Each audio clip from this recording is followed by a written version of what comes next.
Hello, welcome back my YouTube channel. एक बार आपका फिर से मेरे इस यूट्यूब चैनल पे स्वागत है। कल जो हम एंडोक्राइन का जो फर्स्ट लेक्चर था वो डिस्कस किया था, जिसके अंदर हमने उसका पिट्यूटरी ग्लैंड के हार्मोन्स के बारे में एंड इसके इंट्रो के बारे में और बेसिक डिस्कस किया था। आज हम इस लेक्चर के अंदर डिसऑर्डर ऑफ थायराइड ग्लैंड के बारे में स्टडी करेंगे, जिसके अंदर हम हाइपोथायराइडिज्म और हाइपरथायराइडिज्म को डिटेल से पढ़ेंगे। तो आज का लेक्चर हम शुरू करते हैं, जिसके अंदर हम जैसे कि जो डिसऑर्डर ऑफ थायराइड ग्लैंड है, इसके अंदर दो प्रकार के होते हैं। या तो T3 एंड T4 का लेवल कम हो जाता है हाइपो, तो कौन कौन सी कंडीशंस हो सकती हैं, और हाइपर में कौन कौन सी कंडीशन या डिसऑर्डर्स आ सकते हैं। तो मैंने यहाँ लिखे हैं कि हाइपो के अंदर क्रिटिनिज्म हो सकता है, और मिक्स एडिमा हो सकता है, हाशिमोटो डिजीज़ हो सकती है, गोइटर रोग हो सकता है, एंड इसके अंदर एक्सपोथैलेमस हो सकता है, थायरोडाइटिस हो सकता है, और ग्रेविस डिजीज़ हो सकती है। तो ये मैं आगे डिटेल से पूरा आपको बताऊंगा। तो सबसे पहले हम स्टार्ट करते हैं हाइपोथायराइडिज्म। हाइपोथायराइडिज्म से आप समझ रहे होंगे कि सबसे पहले आगे यहाँ लिखा है हाइपो। हाइपो का मतलब होता है लेस, और थायराइडिज्म होता है जो थायराइड ग्लैंड से रिलेटेड जो T3 एंड T4 हार्मोन है, तो उनसे रिलेटेड हम बात करेंगे कि T3 एंड T4 का जो रिलीज या सिक्रीशन है वो बहुत कम हो रहा है, तो उस कंडीशन को हम हाइपोथायराइडिज्म कहते हैं। तो इसकी हम डेफिनेशन यहाँ दी गई है। इट इज़ ए डिसऑर्डर, ये एक डिसऑर्डर है of thyroid gland. Thyroid gland का एक डिसऑर्डर है इन विच ऑफ द लेस यानी कम होता है, या नो सिक्रीशन या सिक्रीशन होता ही नहीं है ऑफ थायराइड हार्मोन्स का, जैसे T3 एंड T4 होता है, तो इसको हाइपोथायराइडिज्म कहते हैं। हाइपोथायराइडिज्म होता है जो define by variety of terminology depend on age और जो कोज है। तो हाइपोथायराइडिज्म होता है उसको हम बहुत सारी वेराइटीज़ होती है उसके अकॉर्डिंग डिफाइन कर सकते हैं कि एज के अंदर एज बढ़ती है तो हाइपोथायराइडिज्म हो सकता है, अलग अलग कारण हो सकते हैं उसके। तो ये टर्मिनोलॉजी हमें नीचे दी गई, मैंने लिखी है, ऊपर भी इसमें लिखी थी। तो सबसे पहले बात करता हूँ क्रिटिनिज्म होता है। तो क्रिटिनिज्म होता है जो कॉन्जेटल हाइपोथायराइडिज्म होता है। ये क्या होता है, बाई बर्थ होता है। मेनली क्या होता है, छोटे बेबीज़ के अंदर देखा जाता है। इसमें क्या होता है कि ये क्रिटिनिज्म होता है, इसमें क्या होता है, डिले ग्रोथ होती है, उसमें बेबी की ग्रोथ स्लो होती है या रुक जाती है, या डेवलपमेंट नहीं हो पाता है, मेंटली डेवलप नहीं हो पाते हैं, तो इसमें मेंटल रिटार्डेशन होता है। और तीसरा होता है इसमें बाई बर्थ, यानी मतलब बेबी के अंदर ये क्रिटिनिज्म देखा जाता है। ये किस कारण होता है कि इसमें T3 एंड T4 का लेवल बहुत कम होता है, या इनमें सिक्रेशन नहीं हो पाता है, तो ये कॉन्जेटल हाइपोथायराइडिज्म होता है। तो और दूसरा होता है कि मिक्स एडिमा। मिक्स एडिमा होती है मेनली एडल्ट के अंदर देखा जाता है हाइपोथायराइडिज्म, मतलब मिक्स एडिमा होती है जिसकी जो एडल्ट एज के अंदर जो एडल्ट एडल्ट एज में जो पुरुष होते हैं उनके अंदर क्या होता है कि मेनली जो T3 एंड T4 हार्मोन का सिक्रेशन बहुत ही कम होता है, इसको हम बोलते हैं मिक्स एडिमा। एक होता है myxoedema coma. Myxoedema coma है, एक मिनट में इसको सही कर देता हूँ। मिक्स एडिमा कोमा है, तो इसकी बात करूँ तो इसमें क्या होता है कि सीवियर जो ये तो होता है मेनली नॉर्मली होता है, T3 एंड T4 का लेवल थोड़ा बहुत कम होता है, इसमें बहुत ज़्यादा कम हो जाता है, सीवियरिटी आ जाती है कि ये नए के बराबर होता है या सिक्रेशन होना ही बंद हो जाता है अडल्ट के अंदर, तो इसको बोलते हैं मिक्स एडिमा कोमा। कोमा के अंदर जैसे बोलते हैं, कोमा इसलिए लिखा है जैसे कि अनकॉन्शियस होता है कि एकदम मूवमेंट होना ही बॉडी के अंदर बंद हो जाता है, इसी प्रकार इसमें हाइपोथायराइडिज्म मतलब T3 एंड T4 का सिक्रेशन एकदम से बंद हो जाता है, तो मिक्स एडिमा कोमा हो गया। एक होता है हाशिमोटो डिजीज़। हाशिमोटो डिजीज़ होती है, तो ये क्या होती है, मेनली ऑटो इम्यून डिसऑर्डर होता है। आई थिंक ये बहुत इंपॉर्टेंट बात है। ऑटो इम्यून डिसऑर्डर क्या होता है कि हमारी शरीर में जो एंटीबॉडी होती है वही क्या करती है, हमारे इस जो डिजीज़ को क्या करती है और ज़्यादा बढ़ाती है। जैसे कि थायराइड ग्लैंड होती है, थायराइड ग्लैंड का ऑटो इम्यून डिसऑर्डर है, इट लीड्स टू हाइपोथायराइडिज्म, और इसके कारण हाइपोथायराइडिज्म भी होता है। तो इसकी हम आगे बात करेंगे, हाशिमोटो रोग की जो मैं इमेज भी है इसके अंदर मैं आगे शेयर करूँगा आपको। एक होता है गोइटर। गोइटर होता है, ये क्या होता है, मेनली आयोडीन की कमी से होता है। इसमें क्या होता है, इनलार्जमेंट होता है। इनलार्जमेंट होता है किसका, थायराइड ग्लैंड का। थायराइड ग्लैंड यहाँ क्या हो जाती है, इनलार्ज हो जाती है due to deficiency of iodine के कारण।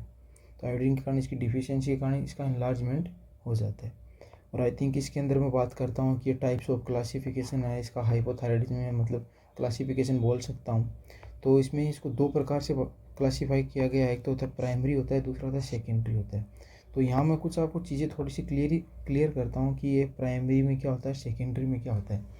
तो प्राइमरी में वो होता है कि जैसे कि मान लो कोई ऑर्गन है, ये जिस ऑर्गन की हम बात कर रहे हैं उसको हम प्राइमरी ऑर्गन मान के चलते हैं, और जो ऑर्गन है जो इसको क्या करता है, मतलब ये सीक्रेट करने के लिए इसको प्रेरित करता है। तो आई थिंक ये हो गई हमारी थायराइड ग्लैंड हो गई, ये हो गई पिट्यूटरी ग्लैंड। पिट्यूटरी ग्लैंड होती है वो TSH हार्मोन का सिक्रेशन करती है और ये करती है T3 एंड T4 का। तो प्राइमरी अंदर क्या होता है कि मान लो कि सबसे पहले प्राइमरी डिजीज होती है, कि प्राइमरी होने का मतलब होता है कि सबसे पहले थायराइड ग्लैंड के अंदर कोई दिक्कत आई है। तो वो किस कारण आई है? तो T3 एंड T4 का लेवल क्या होगा? कम हुआ होगा, इसलिए हुआ होगा। तो अगर इसके अंदर कोई प्रॉब्लम है तो इसका लेवल कम होगा, लेकिन जो ये वाली है प्राइमरी के अंदर पिट्यूटरी ग्लैंड अपना प्रॉपर वर्क कर रही है, तो इसके अंदर किसी प्रकार की प्रॉब्लम नहीं है। TSH अपना रेगुलर सीक्रेट कर रही है, लेकिन यहाँ किसी प्रकार की डिफिशियंसी के कारण या किसी प्रकार के इन्फेक्शन या कुछ भी कोई भी दिक्कत हुई है जिसके कारण क्या होगी, अपना T3 एंड T4 का लेवल बहुत कम कर देती है, सीक्रेशन कम कर देती है। तो प्राइमरी में समझ गए होंगे क्या होता है कि प्राइमरी के अंदर क्या होता है कि हमारे जो ये T3 एंड T4 दिया गया है, ये क्या होता है कि प्राइमरी ऑर्गन होता है, जिस ऑर्गन की हम बात कर रहे हैं उसके अंदर लेवल कम हो जाता है किसी भी इन्फेक्शन के कारण या कोई भी अदर कारण हो सकते हैं। लेकिन जो पिट्यूटरी ग्लैंड होती है वो TSH का सिक्रेशन करती है, जो क्या करती है T3 एंड T4 को सिक्रेट करने के लिए प्रेरित करती है, मतलब स्टिमुलेटिंग करती है। वो तो अपना जो पिट्यूटरी ग्लैंड है रेगुलर अपना सिक्रेशन कर रही है, लेकिन आगे जो प्राइमरी ऑर्गन है उसमें किसी प्रकार की डिफिशियंसी है कि वो सिक्रेट नहीं कर पा रहे। तो TSH तो आ रहा है लेकिन T3 T4 सिक्रेट नहीं हो रहा है। तो इस कंडीशन के अंदर एक चीज़ दी गई है कि T3 एंड T4 का लेवल क्या हो जाता है? कम हो जाता है। क्यों हो जाता है? क्योंकि एक डिफ़िकल्टी है कि मतलब डिफिशियंसी या कोई भी इन्फेक्शन के कारण हो गया, लेकिन TSH का तो लेवल बढ़ेगा ना, क्योंकि ये तो कंटिन्यू अपना सिक्रेशन करती जा रही है पिट्यूटरी ग्लैंड।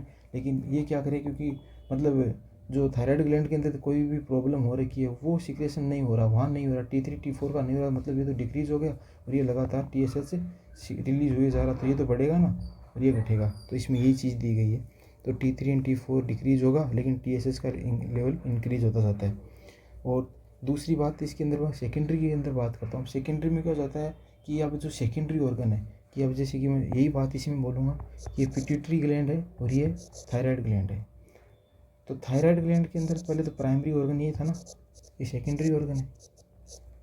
ये प्राइमरी ऑर्गन के अंदर पहले क्या था, दिक्कत ही तो माने यहीं डिफेक्ट हो गया, ये तो कितना ही रिलीज हो। जैसे वही बात है कि मान लो कि पानी की मोटर ख़राब हो रखी है, तो अंदर टंकी में कितना ही पानी हो, टंकी से पानी आते जा रहा है आते जा रहा है, लेकिन ये मोटर ही ख़राब है तो क्या हुआ, क्या ये यहाँ से आगे सप्लाई कर पाएगा? नहीं कर पाएगा। तो T3 का इनका तो लेवल कम हो रहा है और ये ऊपर आगे से पानी तो फुल है, तो TSH तो बढ़ रहा था इस कंडीशन के अंदर। अब लेकिन मैं बात कर रहा हूँ सेकंड कंडीशन की, तो मैं पहले इसको थोड़ा क्लीन कर देता हूँ ताकि आसानी से समझ सके।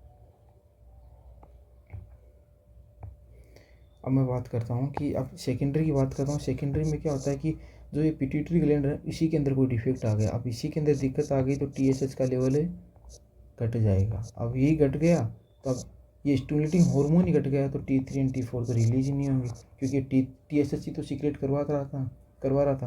तो आई थिंक इनके अंदर क्या हो गया, अब दोनों के अंदर हम देखें ना, दूसरी कंडीशन के अंदर हो जाएगा कि ये T3 एंड T4 और TSH तीनों ही घटेंगे और यहाँ T3 एंड T4 बढ़ेंगे। ये बहुत ही इंपॉर्टेंट चीज़ है, इसमें बहुत बार क्वेश्चन भी पुटअप होता है। ये हाइपरथायराइडिज्म में भी ये कंडीशन आएगी, तो दोनों में कन्फ्यूजन नहीं होना है। तो आई थिंक हम आप इसको थोड़ा एक्सप्लेन करता हूँ। जो मैंने अभी बताया यही चीज़ है, it is occur due to the problem in thyroid gland. मैंने भी बोला कि एक थायराइड ग्लैंड के अंदर प्रॉब्लम होती है, न कि हाइपोथैलेमस या पिट्यूटरी ग्लैंड के अंदर। ये अपना नॉर्मल वर्क करते रहते हैं, प्रॉब्लम होती है थायराइड ग्लैंड में। और दूसरी कंडीशन में क्या होती है, in this the type of hypothyroidism thyroid gland normal, thyroid gland होती है वो तो नॉर्मल होती है, यहाँ थायराइड तो अब नॉर्मल थी ना, यहाँ नॉर्मल होती है। यहाँ पिट्यूटरी और हाइपोथैलेमस क्या होता है कि हाइपो फंक्शनिंग होता है, मतलब कम फंक्शन का मतलब फंक्शन अपना कम कर देता है। तो आप ये समझ गए होंगे कि ये है दो प्रकार की क्लासिफिकेशन की है, दोनों को मैंने एक्सप्लेन कर दिया है। इनका आगे यूज आएगा या इसमें हम समझेंगे। अब हम बात करेंगे साइन एंड सिम्टम्स की बात करते हैं, तो मैं इसमें कलर चेंज कर देता हूँ। अब हम बात करते हैं साइन एंड सिम्टम की बात करें तो मैं सबसे पहले बताता हूँ कि जो T3 एंड T4 थे ना, T3 एंड T4 इनका मेन काम क्या था कि BMR, ये आपने सुना होगा, वो बेसल मेटाबॉलिक रेट होती है, इस पर वर्क करता है। अब ये हाइपोसिक्रेस मतलब बहुत हाइपोथायराइडिज्म पड़ रहे हैं, तो इसमें T3 एंड T4 का लेवल कम होगा, तो BMR भी ऑब्वियसली बात है कि कम ही होगी। तो इसमें बोलेंगे BMR जो बेसल मेटाबॉलिक रेट है वो घट जाएगी। अब बेसल मेटाबॉलिक रेट घट गई तो डाइजेशन मेटाबॉलिज्म में कमी आएगी, उसमें कमी आएगी तो क्या होगा कि भोजन पूरा डाइजेस्ट नहीं होगा, तो जिसके कारण क्या आएगी, धीरे धीरे ओबेसिटी आने लगेगी और वेट गेन होने लगेगा। ये दोनों यहाँ उल्टे केसेज होते हैं, इन चीज़ों को मैं यहाँ पर हाईलाइट कर देता हूँ। ये चीज़ें दोनों उल्टी चलती है, हाइपो के अंदर ये बढ़ेंगे, हाइपर में ये घटेंगे, ये हमेशा उल्टा चलता है। और सारे के सारे इसके अंदर हाइपो में कम ही होंगे। अब देखना आगे, वीकनेस आएगी, लेथेरेजी होगी, फटीग होगा, आई थिंक इसमें थकान, आलस ये आएंगे, फॉरगेटफुलनेस होगी। अब हाइपो इसमें क्या होता है, मतलब चीज़ें भूलने लग जाता है इंसान कि हाइपोथायराइडिज्म होता है। हेयर लॉस होने लगते हैं, ये साइन एंड सिम्टम्स है, याद करने हैं आपको। कॉन्स्टिपेशन, अब कॉन्स्टिपेशन क्यों होगा, क्योंकि यहाँ क्या होगा, बेसल मेटाबॉलिक रेट होती है, बीएमआर कम हो गई तो डाइजेशन भी कम हो गया। डाइजेशन कम क्यों हुआ, क्योंकि जो पेरिस्टालसिस मोमेंट थे वो कम हो गए। पेरिस्टालसिस मोमेंट कम हो गए तो कॉन्स्टिपेशन वहाँ क्रिएट हो जाता है और वहाँ डायरिया हो जाएगा, क्योंकि हाइपर हो गए, हाइपर में पेरिस्टालसिस मोमेंट बढ़ जाएगा तो वहाँ डायरिया हो जाएगा। आगे पढ़ेंगे हम। अब एक होता है कोल्ड इंटॉलरेंस होगा कि लेस बॉडी टेम्परेचर, मतलब बॉडी का टेम्परेचर कम हो जाता है, मतलब हमें सर्दी लगती है। क्यों लगती है, क्योंकि टेम्परेचर में सारी जो बीएमआर रेट ही कम होगी तो वहाँ क्या होगा कि हीट का प्रोडक्शन नहीं होगा। हीट का प्रोडक्शन नहीं होगा तो हमारी बॉडी कूल होने लगेगी और मतलब हमें सर्दी लगेगी। आई थिंक ये होगा। हाइपोथर्मिया होगा, हाइपोथर्मिया मतलब यही बात है, लेस टेम्परेचर हो गया। हेवी वॉइस हो जाएगी। अब हेवी इसमें क्या था कि मतलब घबराने लगते हैं, मतलब ब्रेडिकार्डिया हो गया, तो इसमें क्या था, हमारी डीप ब्रीथ हो रही तो हेवी वॉइस निकलने लगती है। आई थिंक हम थोड़ा दबे दबे बोलते हैं और हेवी बोलते हैं, ठीक है। और ये इसमें तीनों कंडीशन ये होती है कि इसमें हाइपोटेंशन और नॉर्मल तीनों हो सकते हैं। हाइपो भी हो सकती है, नॉर्मल भी रह सकता है। हाइपर मतलब बीपी बढ़ भी सकती है, घट भी सकती है, और नॉर्मल भी रह सकती है। तो ये कंडीशन पर वेरी करती है कि वो कितना, किस प्रकार से हाइपो, कितना T3 का T4 का लेवल कितना डिक्रीज हुआ, किस प्रकार से, उस पर ये क्या करता है, डिपेंड करता है। आगे वाला है हाइपर लिपिडेमिया, या मतलब फैट डिपॉजिट होने लगती है जो आर्टिनियल वॉल है उसके ऊपर। तो मतलब फैट डिपोजिशन होगा कि ओबेसिटी बढ़ रही है, बीएमआर घट गई तो मेटाबॉलिक रेट घट गई, और इसमें हमारी बॉडी के फंक्शन घट जाएंगे तो जो एनर्जी होगी वो स्टोर होगी किसके रूप में, फैट के रूप में, तो वो क्या होगी, वॉल के अंदर स्टोर होती जाएगी। स्किन ड्राई रहेगी, स्किन ड्राई और थिक हो जाएगी, मोटापा दिखाई देगा। आई थिंक जो मैंने जो बता रहा हूँ। एक होता है न्यूरोपैथी, एक न्यूरोपैथी था, विटामिन की डिफिशियंसी हो जाएगी इसके अंदर। और ये होता है मेंस्ट्रेशन होगा। हेवी मेंस्ट्रेशन मतलब हार्मोनल इम्बेलेंस होगा। इसमें क्या होगा, सीवियर आयरन डिफिशियंसी हो जाएगी। मेंस्ट्रेशन मतलब किसी के 3-4 महीने से क्या हो रहा है कि पीरियड्स नहीं आ रहे हैं, उसमें दिक्कत हो रही है, ओवुलेशन नहीं हो रहा है, आई थिंक उसमें प्रॉब्लम होती है। तो इसमें क्या करते हैं कि इसमें आयरन की डिफिशियंसी हो जाएगी, सीवियरिटी होगी, तब आयरन की डिफिशियंसी होगी, हार्मोन इम्बेलेंस होगा। तो इसका मैनेजमेंट क्या कर सकते हैं कि ब्लड ट्रांसफ्यूजन कर सकते हैं उसके अंदर। अगर आयरन की डिफिशियंसी है तो इसमें ब्लड ट्रांसफ्यूजन करेंगे। एक होता है गुड बेबी। अब इस गुड बेबी के नाम से मतलब इससे समझ रहे होंगे कि अच्छा बेबी। आई थिंक यहाँ इसका अच्छा बेबी नहीं है। गुड बेबी वो होता है जैसे मतलब स्लीपी है, स्लीपी चाइल्ड है, मेंटल रिटार्डेशन होता है, ग्रोथ फेलियर होती है। अब हम कहते हैं कोई बच्चा सोता रहता है तो हम कहते हैं गुड बेबी है, वो गुड नहीं है। वो मतलब यहाँ गुड बेबी वर्ड यूज़ किया गया, लेकिन इसी जो मीनिंग है वो हमेशा उल्टा है। तो स्लीपी बेबी जो चाइल्ड होते हैं बचपन में हमेशा मतलब जो 5-6 महीने के या 1 साल तक के ड्यूरेशन के अंदर रहते हैं, वो मैक्सिमम अपना 24 घंटे में जो ज़्यादा बच्चे सोते हैं ना, उनका मेंटल रिटार्डेशन होता है कि मेंटल ग्रोथ नहीं हो पाती है। और मेंटल ग्रोथ नहीं होगी तो इसमें क्या होगा, ग्रोथ फेलियर्स आएंगे। इसमें क्या होगी, इसमें हाइट में और ग्रोथ और डेवलप, जो ऑर्गन है उन डेवलप होने में भी कमी आएगी। आई थिंक ये बहुत सारे इसके साइन एंड सिम्टम्स थे हाइपोथायराइडिज्म के। अब आगे बात करता हूँ डायग्नोसिस। अब हमें कैसा पता चलेगा कि ये हाइपोथायराइडिज्म का पेशेंट है। तो सबसे पहले हम हिस्ट्री कलेक्शन करेंगे, उसका फिजिकल एग्जामिनेशन करेंगे। तो हम उसका देखेंगे कि ये थायराइड ग्लैंड है कि ऊपर ऑब्जर्वेशन करेंगे, और उसे खुद से पूछेंगे, वो बताएगा मेरे को ये दिक्कत है, और हम खुद वहाँ टच करके पाल्पेशन करके, तो स्कल्टेशन साउंड, मतलब ये हमारा फिजिकल एग्जामिनेशन होगा। फिर हम क्या करेंगे, सेकंड हमारा स्टेप रहेगी थायराइड फंक्शन टेस्ट करेंगे। अब थायराइड फंक्शन टेस्ट के अंदर होता है कि हम T3 T4 TSH तीनों का लेवल चेक करेंगे। तो हम क्या करेंगे, जो ये थायराइड फंक्शन टेस्ट होता है इसमें एक ध्यान रखना है, इसका सैंपल होता है ना, वो अर्ली मॉर्निंग लिया जाता है। अर्ली मॉर्निंग इसका सैंपल लेंगे और इसके अंदर इसका टेस्ट किया जाएगा। अब मैंने अभी ऊपर जैसे पढ़ाया ये प्राइमरी, अगर हमने टेस्ट किया, टेस्ट के अंदर रिजल्ट आया, अगर T3 T4 का लेवल कम है और TSH का बढ़ा हुआ है, तो ये हम समझ जाएंगे कि ये प्राइमरी है, जो प्राइमरी क्लासिफिकेशन है। तो इसका मतलब ये है कि कौन से ऑर्गन के अंदर इसमें दिक्कत होगी। अब अभी मैंने ऊपर बताया था, तो इसके अंदर होगा थायराइड ग्लैंड के अंदर कोई डिफेक्ट होगा। अगर ये वाली कंडीशन आती है रिपोर्ट के अंदर, T3 T4 TSH अगर तीनों ही घटे हुए आते हैं, मतलब डिक्रीज आते हैं सॉरी, तो इसमें क्या होगा, सेकेंडरी आएगा, सेकेंडरी क्लासिफिकेशन होगा। तो इसमें क्या होगा, या तो पिट्यूटरी ग्लैंड में कोई डिफेक्ट है या हाइपोथैलेमस में डिफेक्ट है। हाइपोथैलेमस में डिफेक्ट होगा तो वो पिट्यूटरी ग्लैंड को मतलब स्टिमुलेट नहीं करेगा, और पिट्यूटरी में होगा तो वो थायराइड को नहीं करेगी। तो आई थिंक तीनों में डिक्रीज होगा। तो इस प्रकार से। और हम तीसरा ऑप्शन कर सकते हैं कि एंटी टीपीओ एंटीबॉडीज़ दे सकते हैं। तो ये क्या होती है कि जो हम क्या करते हैं, इंडिकेट करती है हाइपोथायराइडिज्म को। अगर ये लेवल ऑफ एंटी टीपीओ इसका लेवल बढ़ जाएगा, अब हम कहते हैं कि रिपोर्ट के अंदर में एंटी टीपीओ एंटीबॉडीज़ आती हैं रिपोर्ट में, अगर ये बढ़ी हुई आती हैं तो हमें ये साइन है एक प्रकार का कि अगर रिपोर्ट में ये बढ़ी हुई आ रही है तो इसका मतलब है हाइपोथायराइडिज्म हुआ है। तीसरी ये हो जाएगी, डायग्नोसिस करेंगे। थर्ड होगा कि हम थायराइड स्कैन करेंगे, यूएसजी करेंगे, एमआरआई करेंगे, सीटी स्कैन करेंगे, कुछ टेस्ट हैं वो इसमें करेंगे तो इससे पता चल जाएगा। और लास्ट है कि लिपिड प्रोफाइल देखेंगे। अब लिपिड प्रोफाइल हम करेंगे तो इसमें क्या, टोटल कोलेस्ट्रॉल का लेवल 250 mg/dl से कम आना चाहिए। ट्राइग्लोक्लोराइड होता है वो 150 mg/dl से कम होना चाहिए। जो LDL होता है, लो डेंसिटी लिक्विड होता है, हाई डेंसिटी लिपिड हो गया। हाई डेंसिटी लिपिड और लो डेंसिटी लिपिड होता है, वो लो डेंसिटी 100 से कम होनी चाहिए और गुड होती है 100 ml/dl से कम होनी चाहिए। अगर ये है तो मतलब इससे कम है तो ये क्या होती है, कम नहीं होनी चाहिए, हाइपरथायराइडिज्म का केस अगर इनसे कम है तो। समझ गए। अब हम बात करते हैं, डायग्नोसिस भी हो गया, साइन सिम्टम्स भी देख लिया, इसका क्लासिफिकेशन भी देख लिया। तो अब ट्रीटमेंट कैसे करेंगे कि हाइपोथायराइडिज्म को किस प्रकार से हम ट्रीट कर सकते हैं। एक तो हम कर सकते हैं कि हार्मोन रिप्लेसमेंट थेरेपी कर सकते हैं कि उसको अंदर हार्मोन लगातार इसकी टेबलेट्स आती हैं वो देंगे। एक और ये होता है ड्रग ऑफ चॉइस होती है जो ये टेबलेट होती है हार्मोन लियोथायरोक्सिन बोलते हैं, लियोथायरोनिन बोलते हैं। ये क्या होती है, T4 हार्मोन की से बनी हुई टेबलेट होती है। ये ट्रीटमेंट के रूप में हम देंगे T4, तो इसमें क्या होगा कि ये इसका लेवल बढ़ेगा और ये अपना फंक्शन प्रॉपरली कर पाएंगे।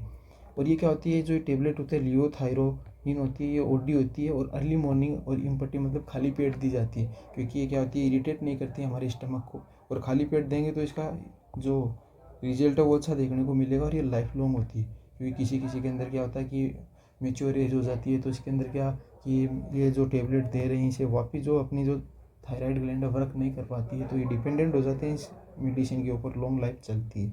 बच्चों में ये सही भी हो जाती है तो इसको हम बंद भी कर देते हैं। फिर इसकी बात करते हैं नर्सिंग केयर हो गई, हम क्या क्या उस पेशेंट को नर्सिंग केयर देंगे। तो उस पेशेंट को हम एजुकेट करेंगे कि ये डिजीज़, ये ऐसी इस प्रकार की डिजीज़ है, इसका क्या क्या उपाय कर सकते हैं, एजुकेट करेंगे इस बारे में। और हम उसको डाइट देंगे, लो फैटी डाइट देंगे, क्योंकि पहले से फैट डिपॉजिट हो रहा है तो डाइट लो कम करेंगे ना, फैटी डाइट। और इसमें हाई फाइबर डाइट देंगे। और हम इंक्रीज फ्लूइड इनटेक, जितना फ्लूइड इनटेक करेंगे ना उतना ही क्या होगा, कॉन्स्टिपेशन कम होगा और ये सारी जो कॉमन चीज़ें हैं वो देखने को नहीं मिलेगी जो। और तीसरा हम करेंगे मॉनिटर वाइटल्स, उसके मॉनिटर लगातार हम लेते हैं। हमारा नर्सिंग केयर एक प्रकार से मॉनिटर, टेम्परेचर को मॉनिटर करेंगे, क्योंकि हाइपोथर्मिया हो रहा है, पहले से टेम्परेचर कम हो रहा है और वो टेम्परेचर कम हो गया तो हमें लगातार मॉनिटर करते रहना। अगर टेम्परेचर कम था जा रहा है, लगातार सीवियर हाइपोथर्मिया हो रहा है तो इंडिकेट करता है ये मिक्स एडिमा को। अब मैंने अभी आपको ऊपर बताया था कि मिक्स एडिमा जैसे कहाँ गया, सॉरी, हाँ, मिक्स एडिमा सीवियर हाइपोथर्मिया, मैंने हाइपोथायराइडिज्म बोला था। हाइपोथायराइडिज्म का एक लक्षण है कि ये रहा, मैंने भी कहाँ गया, सॉरी, यही लिखा था ना, ये रहा हाइपोथर्मिया, ये एक साइन एंड सिम्टम है। तो यही चीज़ मैं यहाँ बोल रहा हूँ आपको, अगर ये बहुत सीवियरिटी पे हो रहा है तो ये इंडिकेट करेगा मिक्स एडिमा को। मिक्स एडिमा होगा, इसमें मतलब बहुत हाई लेवल पर T3 T4 लेवल कम हो जाएगा और क्या हो जाएगा, टेम्परेचर बहुत लो चला जाएगा। अगर हाइपोथर्मिया हो गया तो ये कॉम्प्लिकेशन है। तो ये जो ये हम पढ़ रहे हैं हाइपोथायराइडिज्म में कॉम्प्लिकेशन होगा तो होगा क्या होगा, कॉम्प्लिकेशन मिक्स एडिमा कोमा होगा, क्योंकि बहुत ज़्यादा टेम्परेचर कम होगा तो ये क्रिएट होगा। तो ये severe from the hypothyroidism, severity है ना, मतलब ये लास्ट लेवल है कि बहुत एकदम पूरा लेवल कम हो गया। कम होने पर क्या होगा, टेम्परेचर बढ़ेगा, सॉरी टेम्परेचर बहुत कम हो जाएगा। टेम्परेचर बहुत कम हो जाएगा तो ये मिक्स एडिमा कोमा का क्रिएट करेगा। तो इन विच क्लाइंट हैव, अब हम इसको क्या करेंगे, जो इस क्लाइंट क्या क्या रखते हैं, सीवियर हाइपोथर्मिया होता है, सीवियर ब्रेडिकार्डिया होगी कि मतलब सांस मतलब वो हार्ट बीट कम हो गई, सीवियर हाइपोवोलीमिया तो वॉल्यूम भी कम हो गया, तो सीवियर हाइपरटेंशन हो गई। अब अल्ट्रा डेवलप कॉन्शियसनेस, अब कहता है कॉन्शियसनेस डेवलप हो जाएगी। आई थिंक कॉन्शियसनेस मतलब ये थोड़ा अपना कॉन्शियसनेस खो देगा, कॉन्शियस नहीं रहेगा ना, अनकॉन्शियस हो गया ना। तो आई थिंक इसकी बात इतना जो कॉम्प्लिकेशंस देखने को मिलती है कि हाइपोथायराइडिज्म में ये कॉम्प्लिकेशन होती है, मेनली ये क्रिएट होती है, कौन सी, मिक्स एडिमा कोमा। अब मैं बात करता हूँ इसका ट्रीटमेंट क्या है। अब मैंने अभी आप बोल रहे थे कि हम ट्रीटमेंट यहाँ भी देखा, अब ये ट्रीटमेंट तो मेनली थायरॉइडिज्म का था, हाइपोथायराइडिज्म का, लेकिन ये और क्रिएट हो गई तो इसका भी तो ट्रीटमेंट करेंगे ना। ट्रीटमेंट करेंगे तो फ्लूइड थेरेपी देंगे, उसको हार्मोनल रिप्लेसमेंट थेरेपी देंगे, हार्मोन और टेम्परेचर रेगुलेशन करेंगे मेनली। ये रेगुलेट होगा, वार्म ब्लैंकेट देंगे ताकि उसको ढक कर रखें, कोल्ड ना हो, गर्म वापस ज़्यादा टेम्परेचर डाउन हो जाए, इस प्रकार से।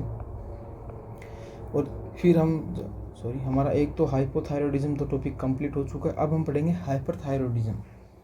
हाइपरथायरॉयडिज्म अब जस्ट इसका उल्टा है और इसमें कुछ अलग चीज़ें भी देखेंगे। हाइपर का मतलब होता है axis, thyroid hormone T3 and T4 का लेवल बढ़ जाएगा।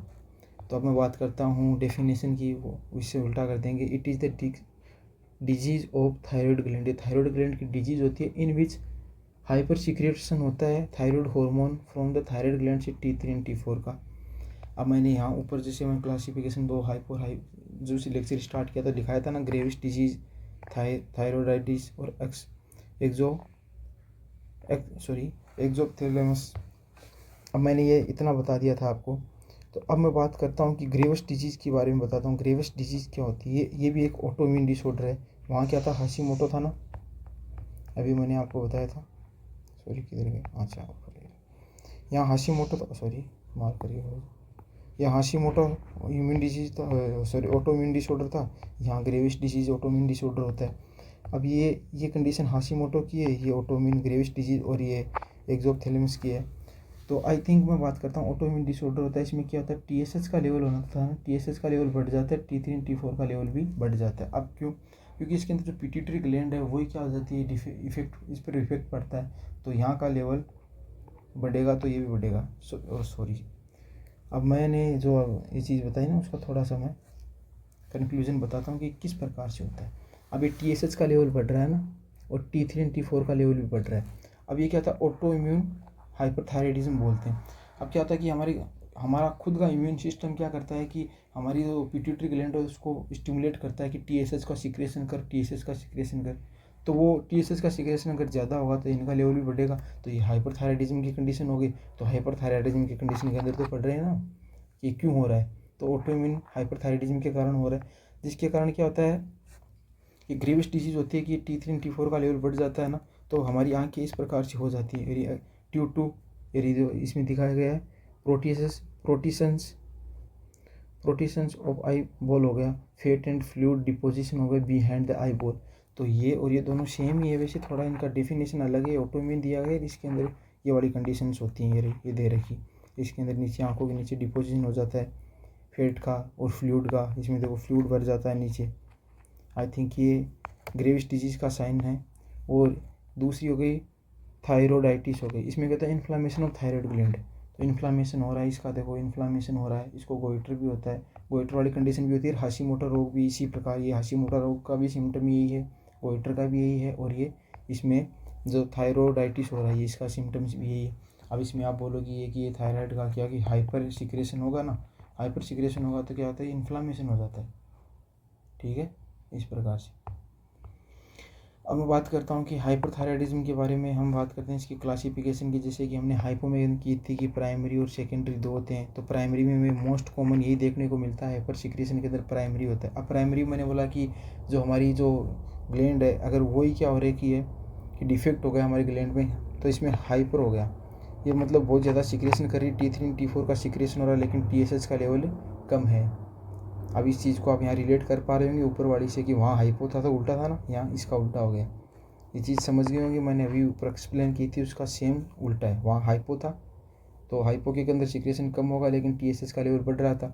यहाँ हाइपर है, हाइपर के अंदर T3 T4 का लेवल बढ़ेगा, लेकिन TSH होता है वो क्या करता है, अपना नॉर्मल लेवल पे चल रहा है। अब जैसे कि ये मैं एक्सप्लेन करता हूँ कि जो पिट्यूटरी ग्लैंड होती है वो अपना एकदम सीक्वेंस से क्या कर रही है, TSH का लेवल बढ़ा रही है, मतलब पर सेकेंड एक बढ़ा रही है, 1 ml बढ़ा रही है, डेसीलीटर मान लो।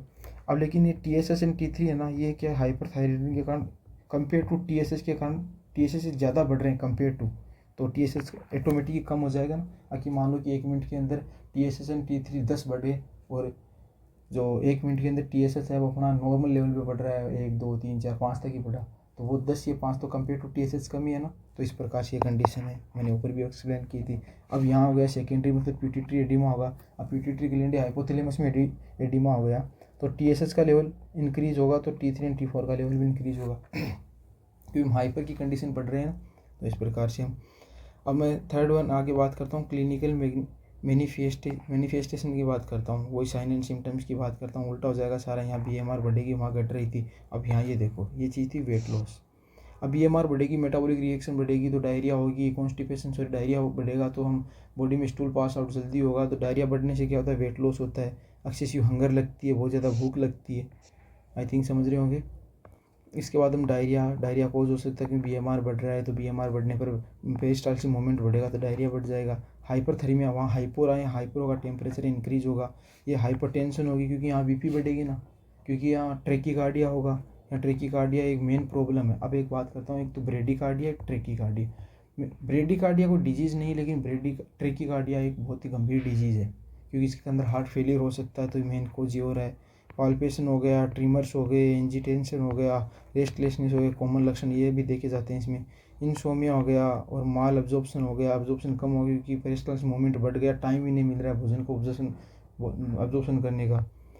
और हेयर सॉफ्ट हो जाते हैं और अर्ली एबल होता है, प्लेकेबल होता है, मतलब आसानी से जट जाते हैं। हम बालों के अंदर से हाथ निकालते हैं तो हमारे हाथ पर हमें अपने हेयर दिखाई देते हैं, तो इजीली सॉफ्ट आउट हो जाते हैं, मतलब रूट इजीली वहाँ से निकल जाती है। और थिन बॉडी हो जाती है, एक्सेसिव स्वेटिंग होती है, और एक्सेसिव एंगर, गुस्सा भी बहुत ज़्यादा आता है। तो यही इसमें कंडीशन थी। अब इसकी बात करता हूँ डायग्नोसिस। वहाँ भी हमने हिस्ट्री टेकिंग किया था और फिजिकल एग्जामिनेशन किया था, वहाँ थायराइड फंक्शन टेस्ट किया था, इसमें वही चीज़ यहाँ कर रहे हैं। तो ये कंडीशन लगाएंगे कि प्राइमरी हो रहा है तो T3 T4 का लेवल बढ़ेगा और TSH का घटेगा। सेकेंडरी में T3 T4 का लेवल बढ़ रहा है तो इस TSH का भी बढ़ रहा है, तो ये इसमें सेकेंडरी में हो गया। और थायराइड स्कैन करेंगे, मतलब वहाँ हमने USG की थी, MRI की थी, CT स्कैन है, कुछ टेस्ट होते हैं, वहाँ हमने लिपिड प्रोफाइल भी देखा था। ये यहाँ भी देख सकते हैं, लेकिन यहाँ कोई मतलब वहाँ देख लेंगे तो कंपेयर हो जाएगा कि वहाँ उस लेवल में अगर आ रहा है तो यहाँ भी वही चीज़ आएगी ना, इससे कंपेयर हो जाएगा कि हमारा ये मेजरमेंट इतना होना चाहिए, इससे हो रहा है, तो लिपिड प्रोफाइल भी देख सकते हैं। अब बात करता हूँ ट्रीटमेंट की। अब ट्रीटमेंट की बात करता हूँ, वहाँ तो हमने फ्लूइड रिप्लेसमेंट कर दिया था, बहुत सारे 3-4 मेडिसिन भी दी थी हमने। देखो अभी दिखाता हूँ आपको, हमने यहाँ ट्रीटमेंट के अंदर हार्मोन रिप्लेसमेंट किया था, एक लियोथायरोक्सिन देकर हमने ये ट्रीटमेंट कर दिया था, ठीक है। अब यहाँ ट्रीटमेंट दो प्रकार से करेंगे, मैनेजमेंट होता है, एक तो मेडिकल होगा, एक सर्जिकल होगा। मेडिकल मैनेजमेंट करेंगे तो इसमें क्या करेंगे, हम ड्रग्स देंगे, तो एंटी थायराइड ड्रग देंगे। तो एंटी थायराइड ड्रग हम ड्रग पढ़ेंगे यहाँ, बहुत ही इंपॉर्टेंट है, याद रखना इन चीज़ों को। एंटी थायराइड ड्रग होती है, क्या होता है, दिस ड्रग रिड्यूस या हार्मोन लेवल। ये क्या करती है कि हाइपरथायराइडिज्म T3 और T4 का लेवल बढ़ता है, उनको क्या करती है, कम करने का काम करती है। तो इसके अंदर मेनली 3 ड्रग्स आती है, PTU होती है, मेथेनेमेजोल हो गई और कार्बिमेजोल हो गई। ये 3 इसके अंदर एग्जांपल्स हैं एंटी थायराइड ड्रग्स के।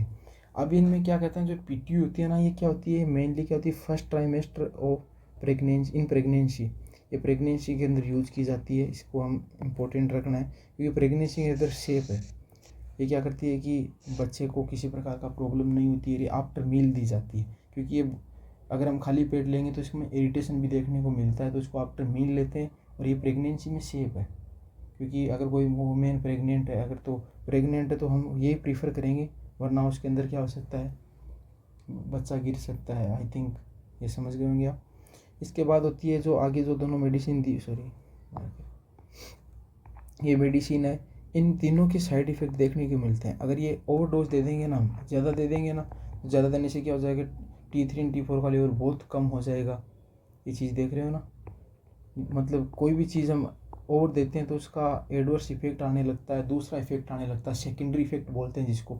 अब मैं मान लो कि कोई चीज़ बढ़ी हुई, उसको कम करने के लिए दे रहा हूँ, बहुत ज़्यादा दे तो बहुत कम हो जाएगा, तो ये सेकेंडरी इफेक्ट होता है। जहाँ तक कम करना था उससे और ज़्यादा कम होगा, उसको बोलते हैं सेकेंडरी इफेक्ट। तो बहुत ज़्यादा साइड इफेक्ट देखने को मिलते हैं। मेनली यहाँ जो साइड इफेक्ट देखने को मिलेगा, बोन मेरो सप्रेशन हो जाएगा। तो बोन मेरो सप्रेस होगा तो ये हमारी इम्यून सिस्टम से रिलेटेड है, तो इसको दूसरा नाम होता है मायो सप्रेशन बोल सकते हैं। और WBC यहाँ क्या हो जाएगी, कम हो जाएगी, तो इम्यून सिस्टम भी हमारा गड़बड़ा जाएगा यहाँ पर। तो इम्यून सिस्टम हो गया, तो ये बहुत ही खतरनाक साइड इफ़ेक्ट है।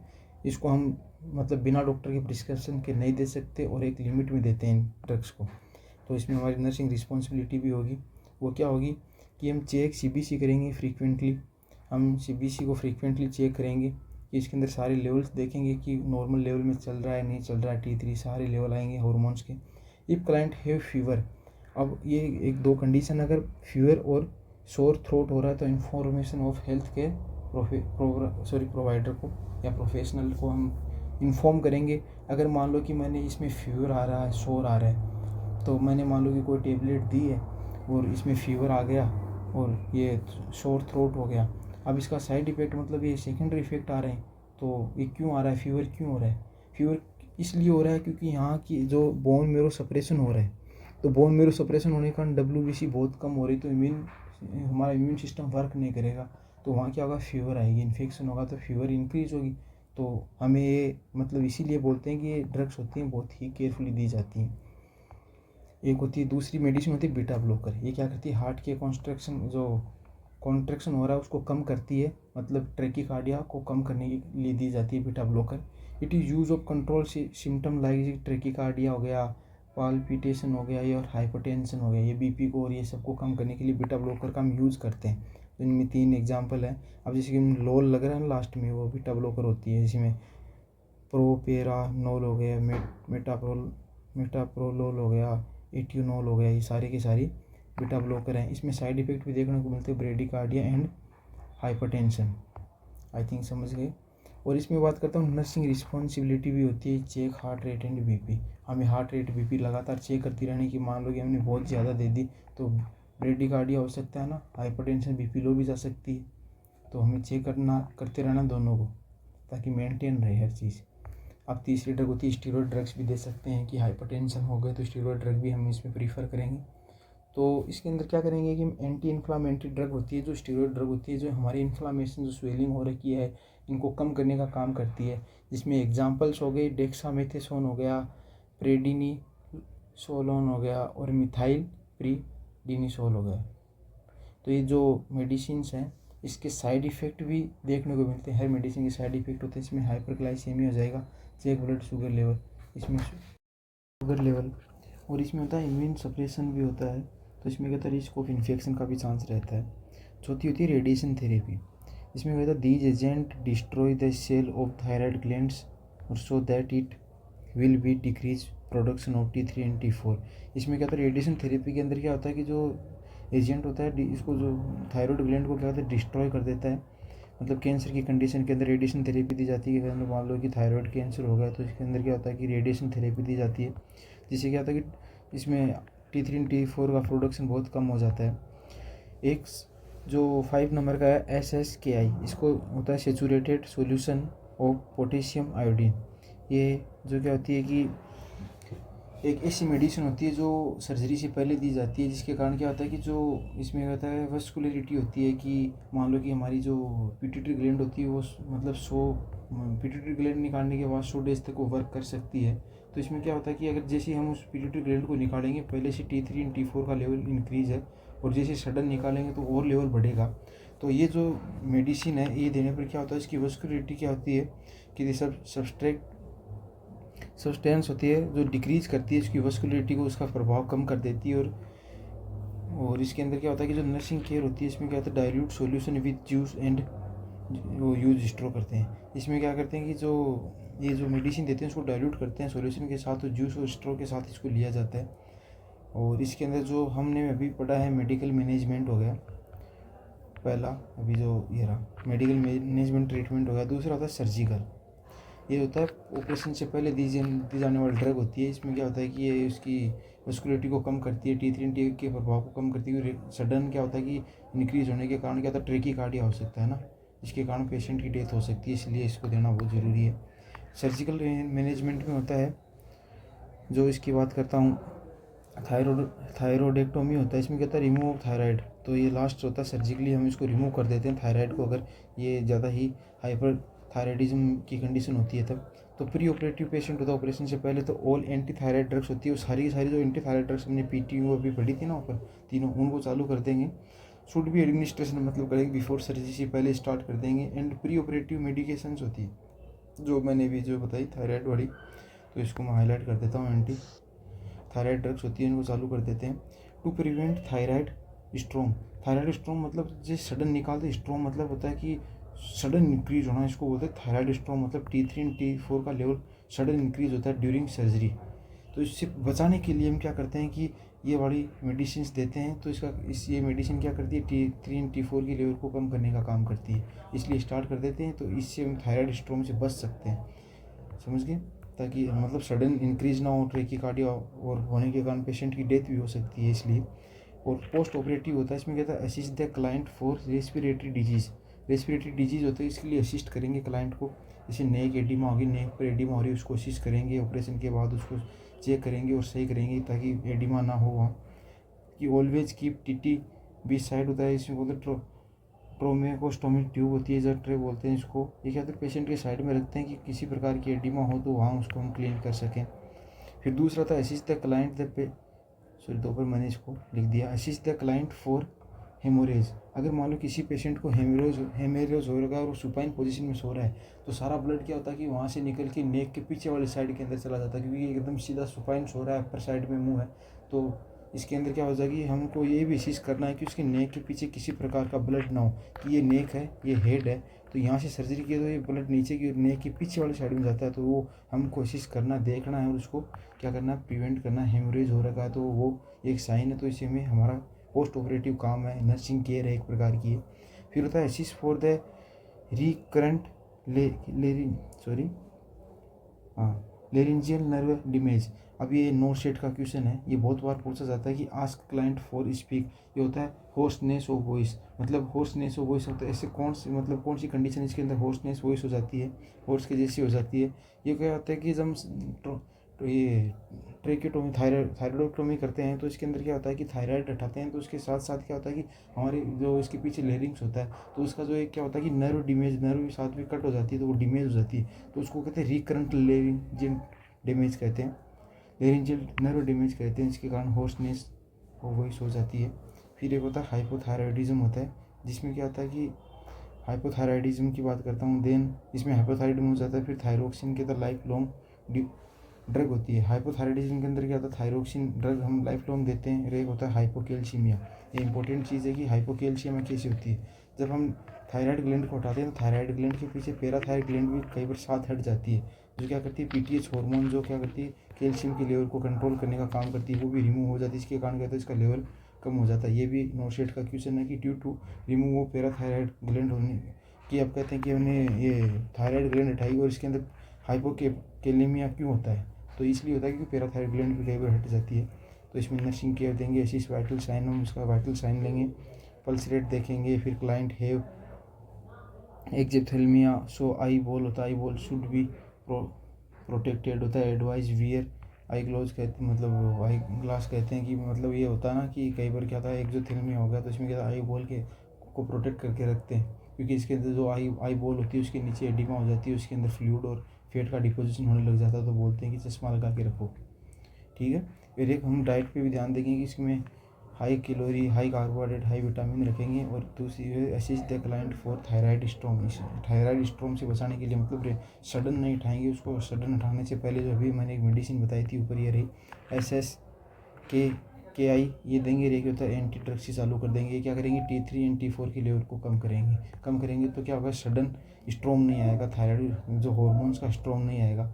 तो वेरी सीवियर फ्रॉम हाइपरथायराइडिज्म बहुत ज़्यादा होता है, मतलब जिस टाइम T3 एंड T4 होता है ना, तो उस टाइम ये कंडीशन देखने को मिलती है। तो इससे बचाने के लिए भी हमें क्या करना चाहिए, नर्सिंग केयर देनी चाहिए कि हमें ये स्ट्रोम से बचाना है। तो इस कंडीशन के अंदर हम क्या करेंगे, जो 2 मेडिसिन है वो हम चालू कर देंगे। आई थिंक ये रही एंटी थायराइड ड्रग होगी, री ऑपरेटिव, मतलब ऑपरेशन से पहले दी जाती है।